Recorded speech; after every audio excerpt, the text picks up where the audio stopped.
Right, good evening, everybody. Good to see you all. Agenda item 1, apologies for absences. Vic. Yes, thank you, Chairman. We have apologies from councillors Harrison, Watley and Rouse. Thank you. And do we have any declarations of disclosable pecuniary interests or any other disclosable interest for anything on the agenda this evening? Take that as a no, thank you.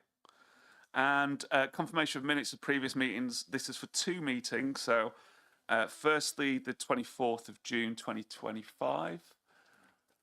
Just approval of those minutes have been received and everybody's happy with their contents. In case. I think we're... Yeah. No, show of hands on that. We do normally do, don't we? For the people that were there. Yeah. Thank you. And then for the more recent one, the 2nd of September 2025, another show of hands. Those minutes were as they were. Thank you. On to Chairman's announcements. As Chairman of the Council, there are a number of things that I do each year. The role is very much, as I've learnt, an ambassadorial role for Malvern Hills, visiting different areas of the county in particular, sometimes venturing outwards as far as Gloucestershire and beyond, supporting charities across the county selected by other mayors and chairs and attending events. In my first year as Chairman, calculated I attended 46 events as Chairman, ensuring I visited everywhere a number of times, and I've already visited a number of further events over summer in this term. Last year I supported a number of charities through the year, working with St Richard's Hospice, through work, through running for on-site advocacy, but also raising around £1,500 for Bon Terre through the walk I did in January as my Chairman's charity, as well as hopefully raising awareness for the great work that Bon Terre do. Over the last year, raising money has been important, but not the focus really what I've done. It's been much more about attending events and supporting other charities around the county. Coming into my second year as Chairman, my chosen charity is the Stroke Association. Strokes have affected a close family member over the years, and it's something that I want to ensure I raise a good amount for. And so I will be hosting a number of events, including quizzes, hopefully something special alongside Elgar's birthplace in Lower Broadheath. And the big one is that I've been selected to run the London Marathon by the Stroke Association. 100,000 people suffer from strokes every year. That's 1 every 5 minutes. Whilst I've never run a marathon before, so this is a big undertaking for me. And every penny raised through this and other events will go towards the Stroke Association. To support my run, and all support is welcome, either just go to the website, which I'll share out afterwards in an email, or if you search for the Stroke Association, Daniel Walton and the London Marathon, it comes up. I'll post updates on all events as we progress throughout the year. My civic service will be held at Christchurch in Lower Broadheath on Sunday the 26th of October at 3 p.m, with food after the bell at 4 p.m. And I believe an invite's already gone out for that event, but obviously we'll do reminders closer to the time. And finally, I'd like to draw your attention to the online all-member briefing, which I think an email went out about today, on local government reorganisation, which takes place on the 7th of October at 6 p.m. So that's the online all-member briefing on LGR, which takes place on the 7th of October at 6 p.m. and you encourage everybody to attend. Just another couple of quick things. These have been placed on desk. This is an event that's taking part at Suckley that can be shared with the farming community in particular. And also, in the apologies, we heard that David's not here this evening. Just like to send, I'm sure we all want to send our best regards to Jan this evening, and David's with her at hospital at the moment. So, thank you. John. Chair, I'd just like to report that Jan had her operation, which has been successful. Slight problems with her blood pressure, but apart from that, she's back at the ward now. Thank you, John. Thank you for that. And with that, we have no public participation, so I turn to Leaders' Question Time. And we've got a question from Councillor Malcolm Victory. Give you a question. Thank you, Malcolm. That's all right. Take your time.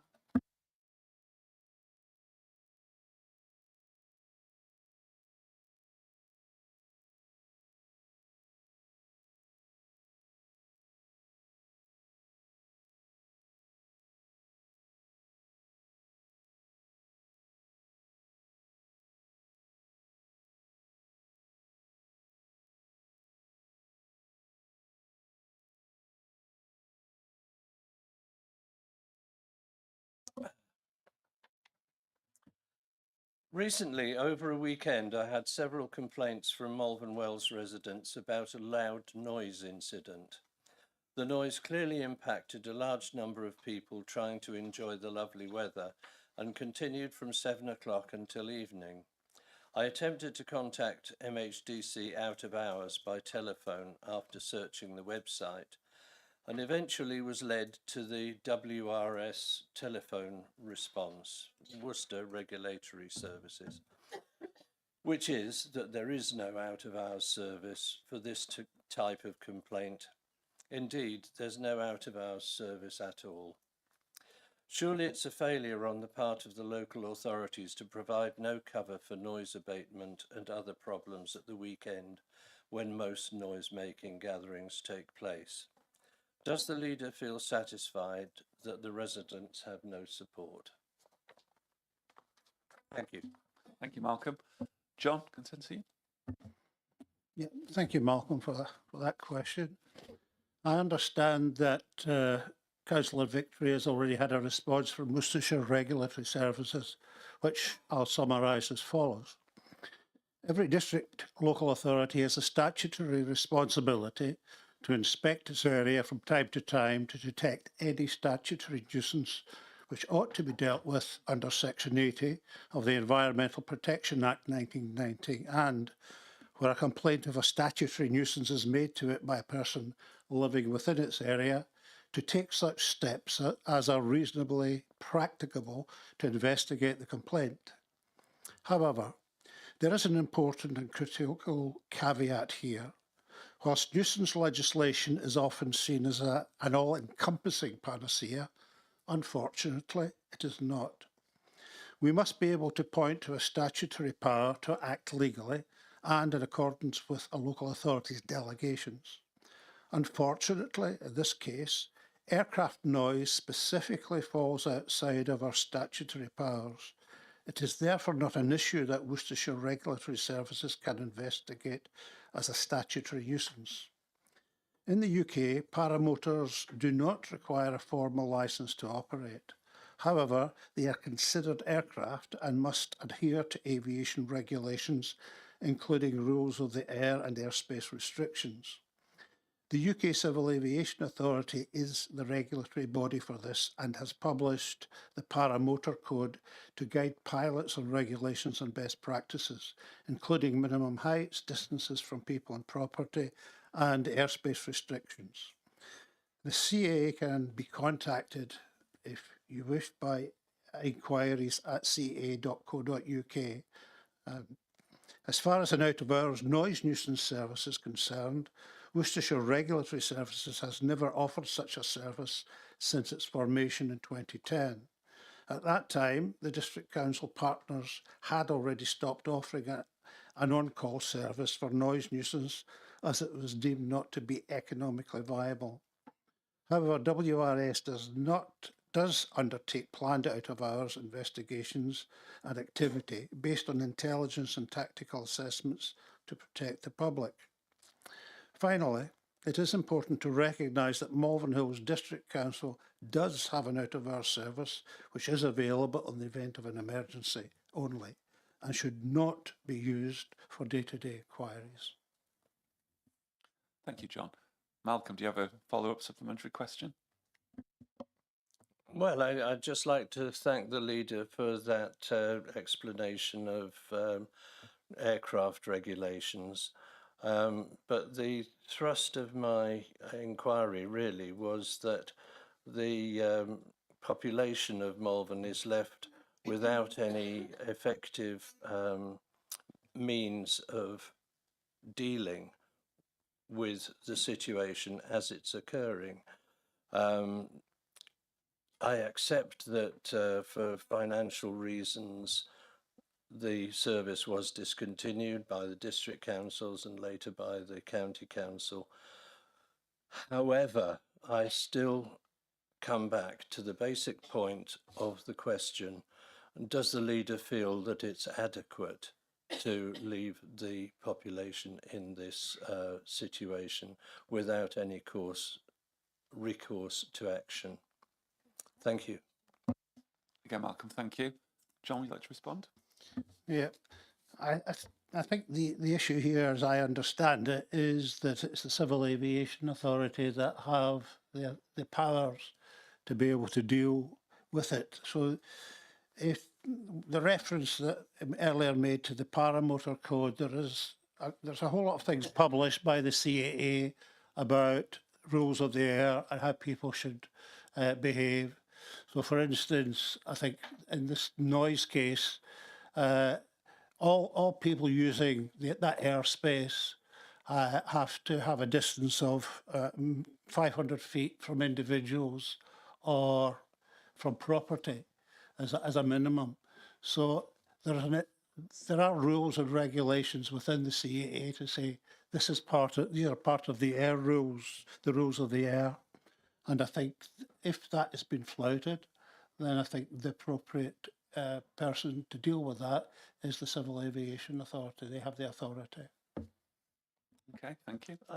Sorry. With respect, the leader simply did not answer my question, which was to do with the ability of the people to get the help of the council in this sort of situation, not the rules of the Civil Aviation Authorities. Explained those earlier. Thank you. Malcolm, sorry, just to clarify, are you asking John about a general out-of-hours communication? The supplementary question was quite clear that it was not to do. Do you want to put your thing on? Sorry, just so we can hear you. The supplementary question was quite clear that it was not to do with the CAA and airborne nuisance, which it was in this case. However, my question said, does he feel that it's adequate to have no provision for out of hours at the weekend? Simple question, but I got no answer there. You heard it, and if you were listening. Trust me, I'd listen to everything. John, do you want to quickly come back on that? Yeah, I shall have to have a look at this in more detail, but from what I've said earlier, I think the authority is actually the Civil Aviation Authority. If there is a process in place to address the issue of noise as a result of paramotors or hang gliders or light aircraft or any aircraft flying over our airspace, the Civil Aviation Authority is the one that we should actually be addressing as to how to deal with that. Thank you, John. In that case, then, I think, Malcolm, if you've got anything further, if you want to talk to John afterwards and maybe have a further discussion in regards to out of hours, is that okay? Thank you. We'll move on. Agenda item 7, primate keepers licensing. I'm going to invite Dean Clark now to move this recommendation in the absence of Councillor David Harris, who would normally be doing this. So thank you, Dean, for that.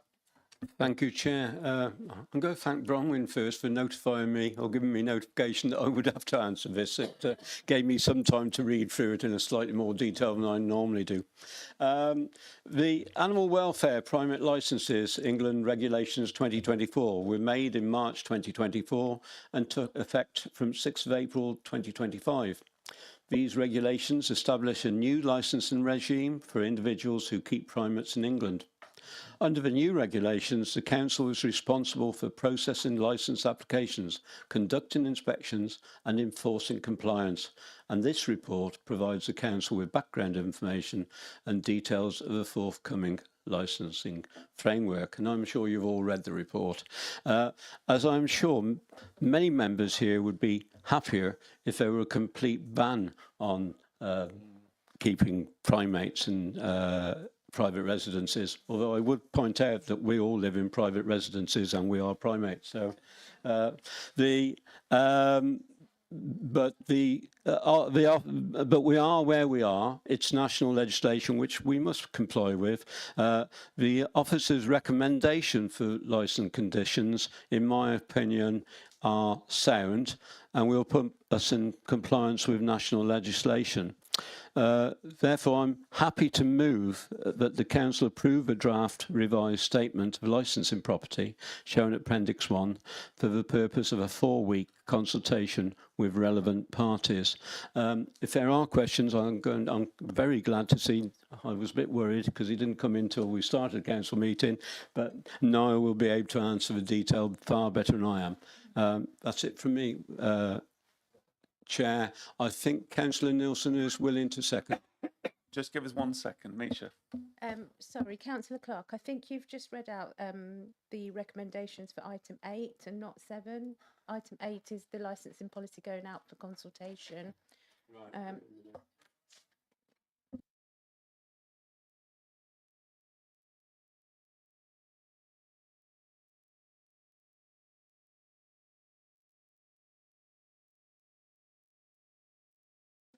You're perfectly correct, and I was perfectly wrong. The recommendation is that the council reviews the information presented in this report, notes the implications of the Animal Welfare Primate Licences England Regulations 2024 for the council. And again, I'm willing to propose that, and I think Beverly is willing to second it. Do we have, it's 2.2 as well, isn't there, on that? So it's 2.1 and 2.2 of the report. Do I get a seconder for that?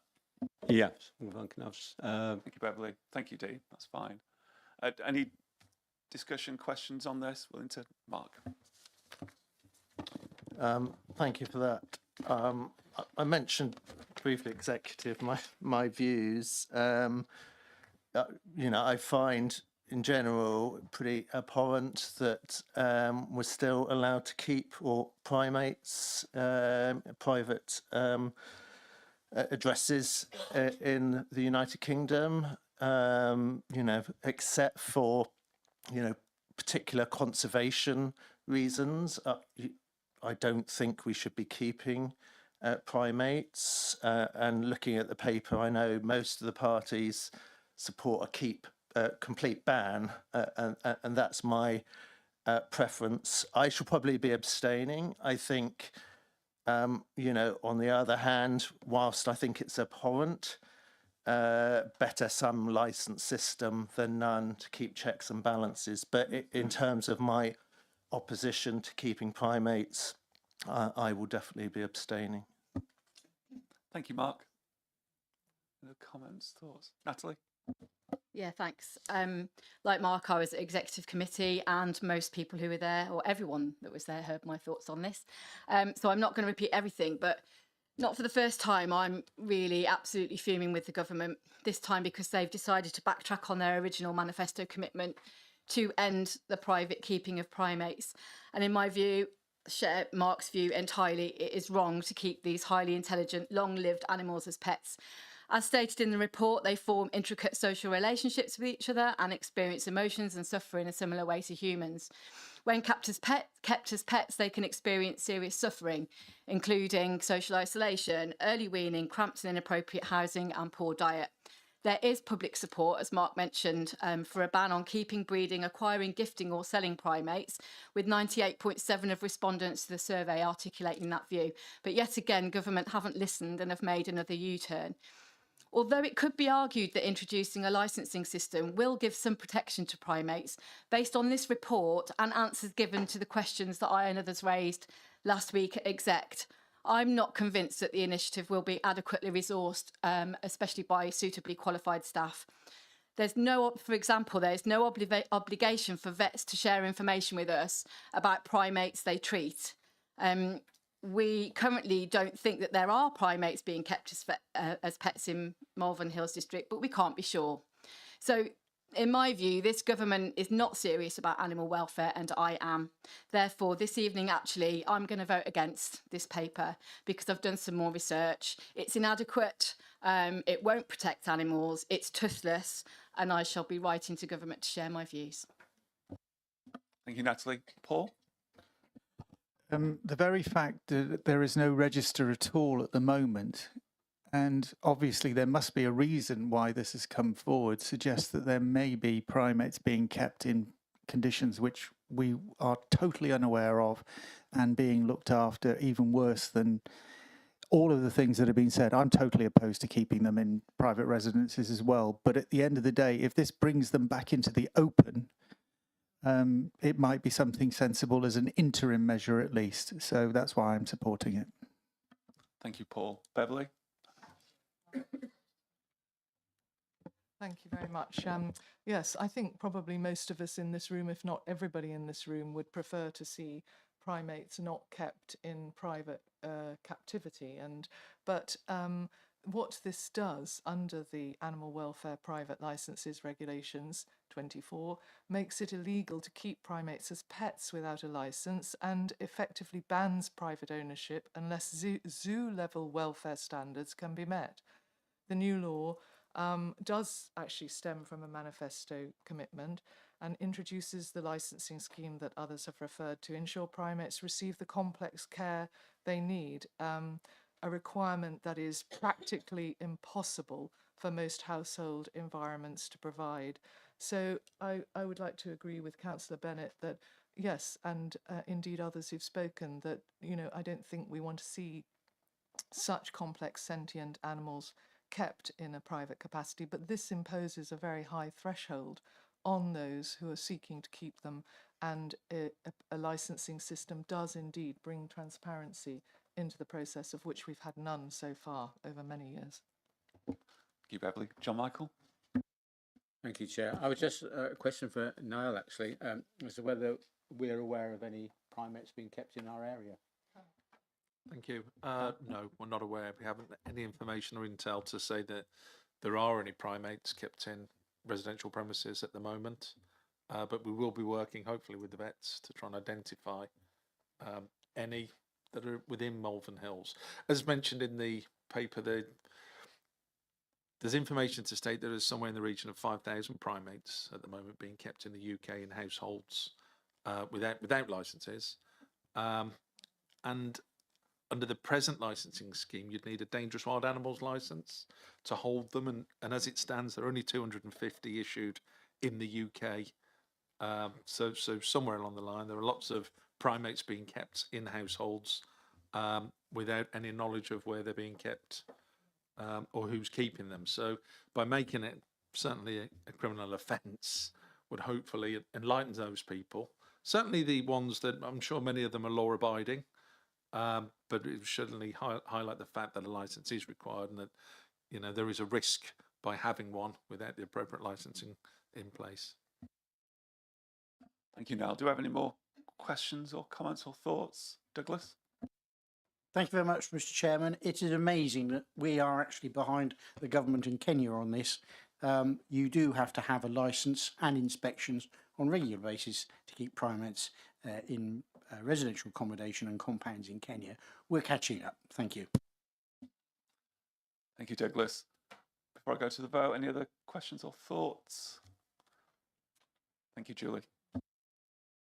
Sorry, Chair, just a thought. Given that there's a lot of pressure on the vets to inform about animal cruelty, particularly in primates, is there any publicity that we're going to be doing to make people aware that this is not acceptable and is illegal if there's any bad? Because I get a feeling that a lot of people might know that there are primates in primary residences, but actually everybody's too scared to say anything about it. Thank you, Jules. Niall, do you know of anything? Yes, certainly. Once approved, that will be all 6 district councils within Worcestershire, and we'll be talking to the comms teams in each district council and putting together a statement and press release to try and educate individuals in the need for a licence and the new regulations. So we'll certainly invite them to apply. We're not putting pressure on vets to inform us. We're going to try and work with the vets. Clearly, if animals are out there being kept, certainly within the Worcestershire district, that we would like to think that they are being treated and looked after, and the vets are probably the people at the moment who would hold most of the information. So we're not going to apply pressure on them to tell us, because that may be inappropriate, but certainly try and work with them to educate any holders of primates. Thank you, Niall. Let's take this to the vote then, Misha. All those in favour?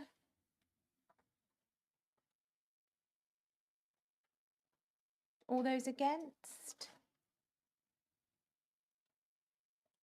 And all those abstaining?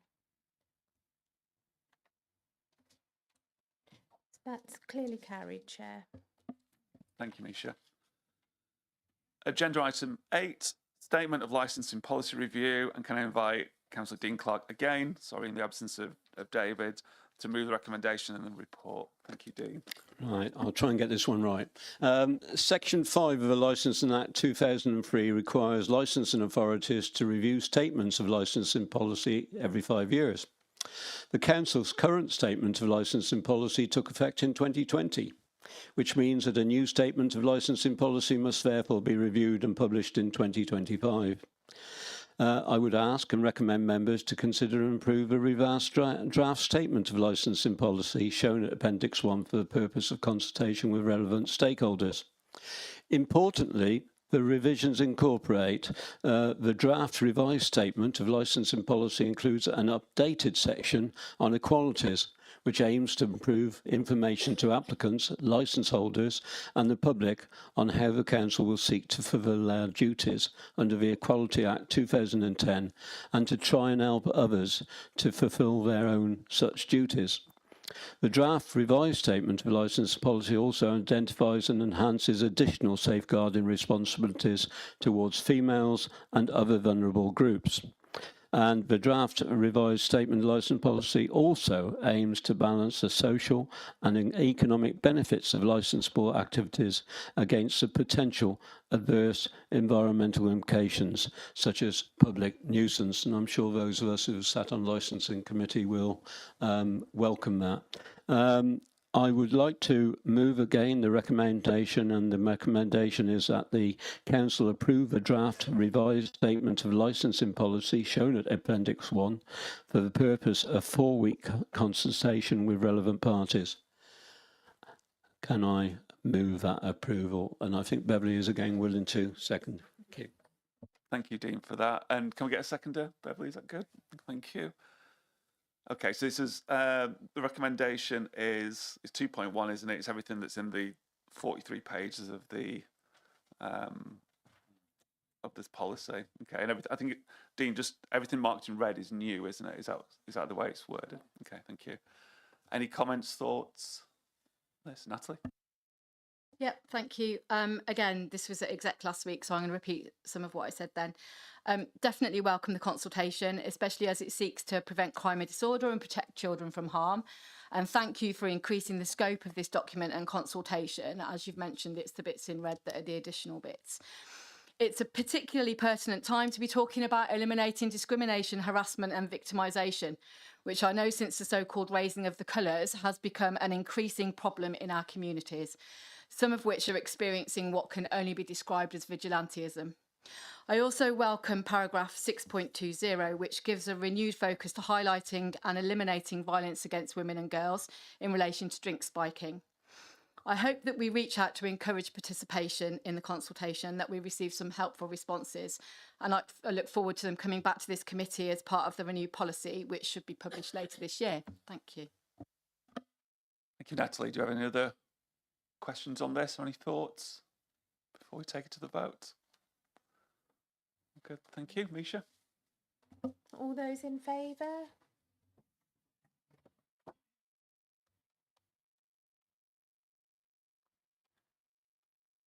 That's unanimous.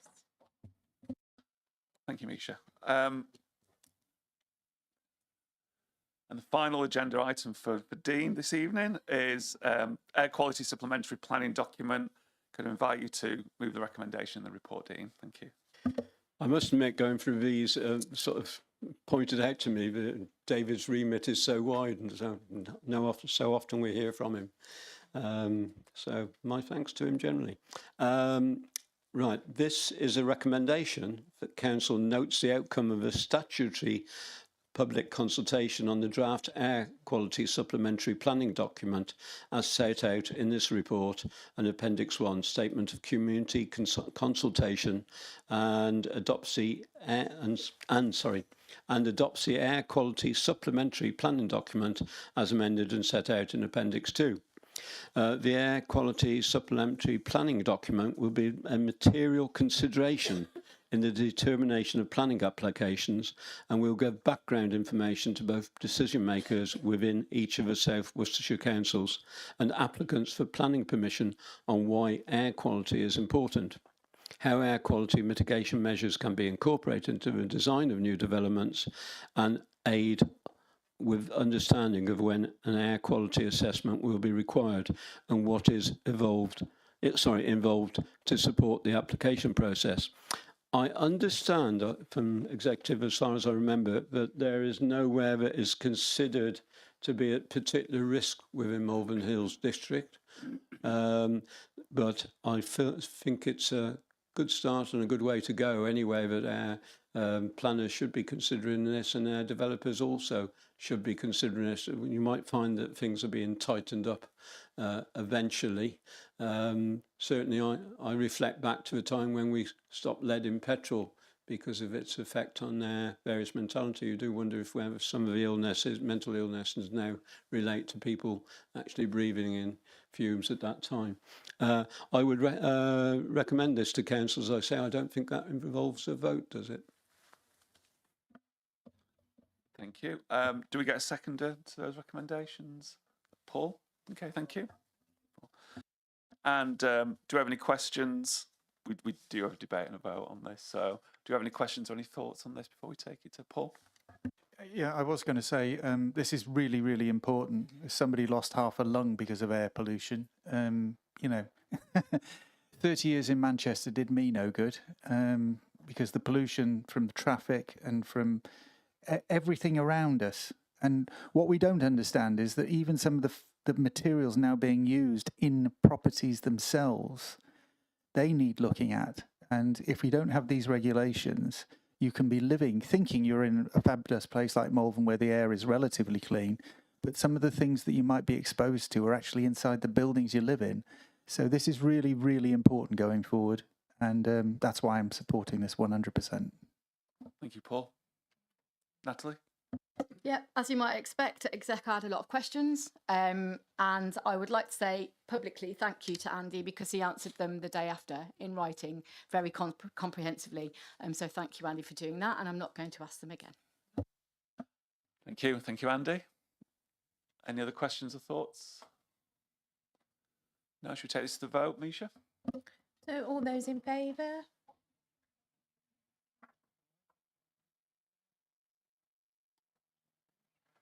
That's unanimous. Thank you. So, thank you for that. So, agenda item 10 is forward plan for noting only. There are no notices of motion this evening. So, before I close the meeting, just to remind everybody, the next meeting date is 18th of November, and that's extraordinary council meeting. And then we have one the week later, which is our next normal ordinary meeting on the 25th of November.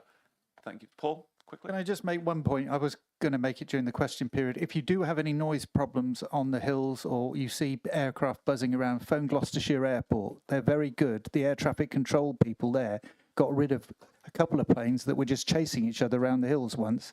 So it does work if you do actually make the complaint to the people that control them. Thank you. Thank you, Paul. And on that, I wish you all a good evening. Thank you.